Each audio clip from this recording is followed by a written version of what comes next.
arrivés ici à Keur Momar Sarr, c'est la fin de notre tournée. Le lac que je viens de traverser, je l'ai dit, j'ai eu beaucoup d'inspiration pendant que j'étais dans la barque en train de venir. Juste pour dire que beaucoup de Sénégalais ne savent pas qu'on a ce cours d'eau extrêmement important qui fait près d'une cinquantaine de kilomètres de long et en moyenne 7 kilomètres de large. C'est vous dire combien c'est important. Beaucoup de ceux qui sont à Dakar et qui boivent de l'eau potable ne savent pas que cette eau potable vient de ce lac de Guiers et est traitée ici à Keur Momar Sarr avant d'être acheminée par des conduites jusqu'à Dakar. Donc c'est pour dire que si nous sommes dans des conditions, disons, acceptables de vie, notamment en termes d'accès à l'eau dans certains centres urbains, c'est grâce à ce lac et c'est grâce aux populations riveraines.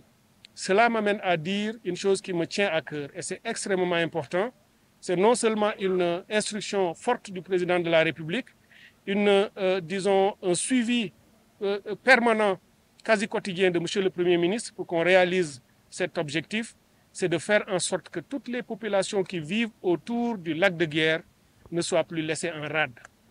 C'est quelque chose qui est juste inacceptable, c'est totalement injuste. Nous avons trouvé cela sur le terrain et ça fait partie des premiers jubbanti que nous allons faire en changeant toute loi que nous avons trouvée et qui cautionne ou qui permet de faire en sorte qu'une eau soit prélevée ici, traversant des villages, laissant en rade ces villages ici, sur des centaines de kilomètres, alors qu'à 50 mètres ou à 100 mètres d'ici, on a des difficultés à accéder à cette eau. Cela sera corrigé rapidement.